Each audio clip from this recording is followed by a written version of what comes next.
Not long ago, I read a fascinating book by Brian Greene, who's a physicist. It's called The Elegant Universe. He's fascinated by the beauty of the universe. It has such fascinating things to observe if you observe it closely or from a distance. He introduces theories about the character of the universe in which we all live, theories once put forth by Albert Einstein, plus additional theories put forth today about the physical nature of all things, ranging from the enormous universe we gaze at night when we look up at the heavens, and the microscopic universe of particles. So small we can hardly imagine them, which is the science of quantum mechanics. Some behave like mass particles, some behave like waves of energy. Among the astounding things that Albert Einstein put forth was the statement, all things, including you and me, are traveling at the speed of light. Do you believe that? I think we'd have to read a little bit to find out what he meant by that, but that we are traveling at the speed of light and everything else. As attention-getting as that claim might be, I'm just using Einstein's claim to introduce the topic for today. 1 week and a half ago, or no, actually more than that now, I visited a young family looking for a church home. They are new in West Haven, not far from here. And they called the office here inquiring about us, and they welcomed my visit one evening after their children went to bed. Until a recent life-changing experience in their family, they explained they had not found much time to belong to a church. Here's a brief summary of what life is like for them. Dad works at night in the night shift, including some weekends. Mom works the day shift, tries to be home after school. Monday is beginners football. Tuesday is ballet and tap and jazz lessons. Wednesday is piano lessons for 2 of them. And Thursday is taekwondo for 1 and tai chi for another. Friday is for swim lessons for 3. They very rarely sit together for meals. When I visited them, the mother made a telling comment that rang bells for me. She said, in our family, we might as well be traveling at the speed of light. Einstein was right in more than one way. Fresh from reading my book, I had to resist telling her about Einstein's theories, that they would agree with what she had just said in certain ways. Life for many of us today feels like it is going too fast for comfort. Too fast for our spirits to keep up. Too fast for appreciating how beautiful things are and how wonderful people are. Too fast for our own good. And yet, we keep choosing our very rapid lifestyles. We seem to know what would be better, but we choose to continue doing what we're doing. Buying into them, investing in them, supporting them, our very rapid lifestyles. And we tend to worship speed, cramming as much as we can into every minute of every day. Remember 18th century English writer Jonathan Swift, who wrote Gulliver's Travellers, about those little people from Lilliput, thereby being called Lilliputians. They were 6-inch tall people from that country, which of course made their, well, I already said that, they made them Lilliputians.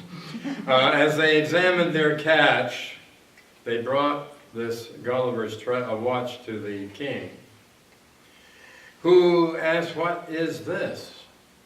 And they said, "It must be his god," was one answered, followed by, "He never does anything without consulting it."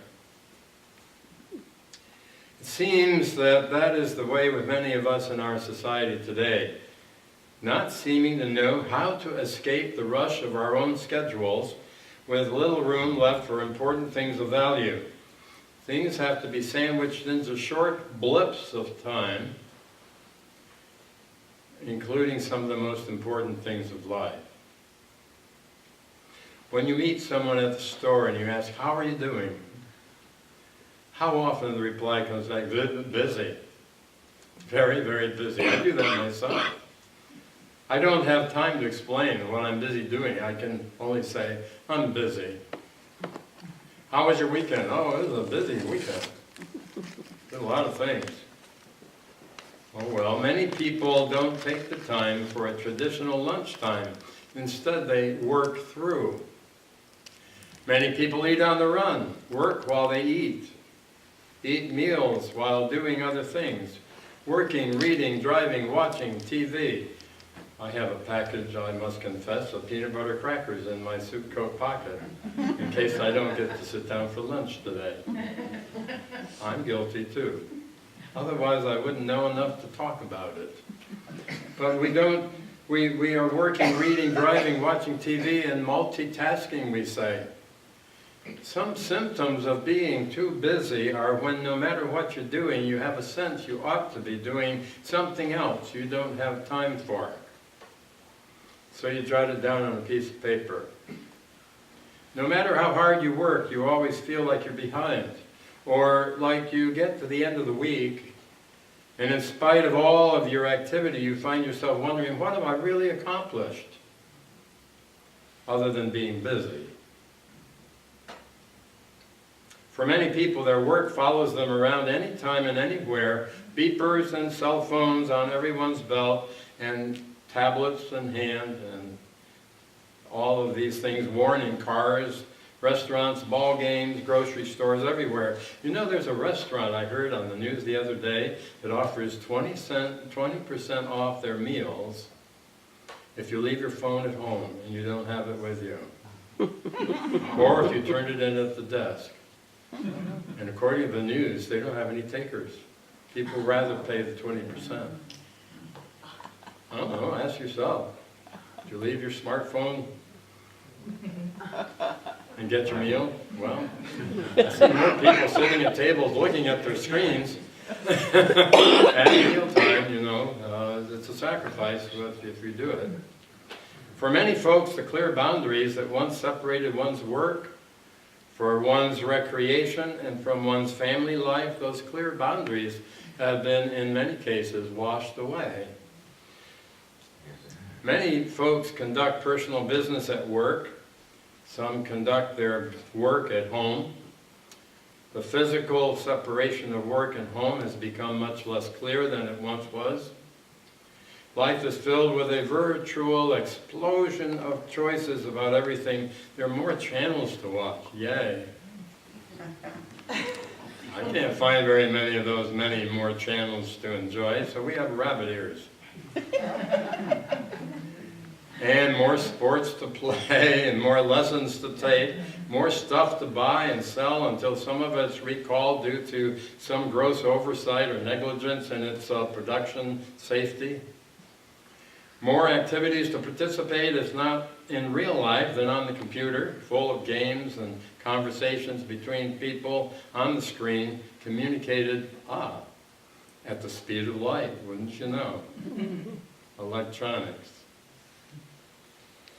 The world, at least in our society, teaches that being busy all the time is being productive, being successful, being efficient, being effective, being meaningful. Question mark. It's almost a virtue.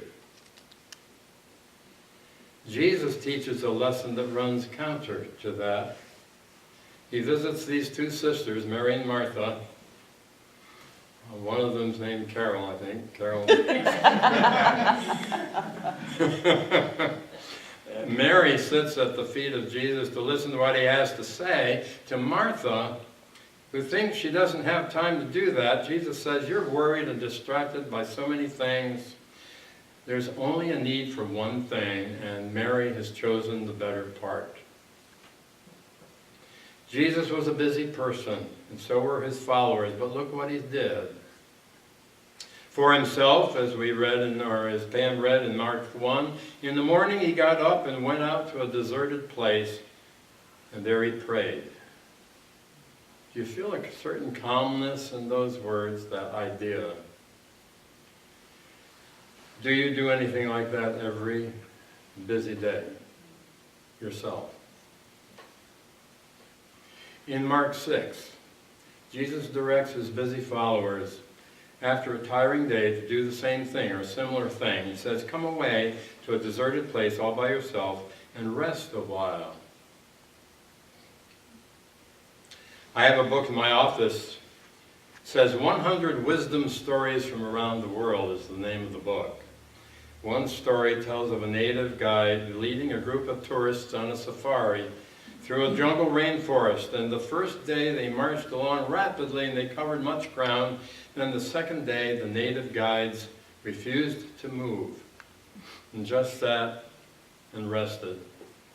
Finally, the tourists, who were paying customers, complained, why are we sitting around today doing nothing?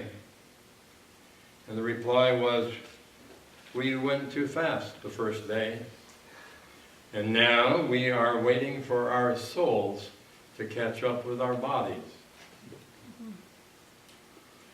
How many things are created by efficient, very rapidly progressing technology? And we ask the ethical questions after these things have been sold to us and we bought them and we run into some difficult choices. The ethical questions are the spiritual ones that seem to have to catch up after the fact so many times. There are times, in fact, many times in today's culture when our lives move so fast that we need to slow down, let our spiritual lives catch up with our physical speed and our running around. And if you don't do it regularly, you'll gradually find yourself running on empty, to use the gas tank analogy. Right now, even as we are thinking about these things, the research and technology is busy making new discoveries well before we are anywhere near prepared to make some of the complex, often ambiguous, confusing, moral, ethical choices that come along with each of these advances when we begin to own them. In the midst of a world of advances and activities that figuratively seem to approach the speed of light, we need to be people who regularly choose to find time to go apart, to spend prayerful time, reflective time, meditative time, to figure out the meaning of our lives and what's most important in the midst of all these things we are rushing around about. Prayer is spending time with God. There is a serious problem when we don't do it, if there's no time to do it, if we don't take time to do it. Spending time with God allows our spirits to catch up with the rest of our busy lives, prepares and strengthens us to do the will of God in the midst of all of those things. So that when we're making choices, we make them from that perspective of the Word and will of God living in us. To make wise, ethical, and faithful choices, and to focus on the things of life of greatest importance and enduring value. Instead of the expression, don't just sit there, do something. We would perhaps do well to hear the message of Jesus, which in so many words reminds us to do the opposite. Don't just do something, sit there.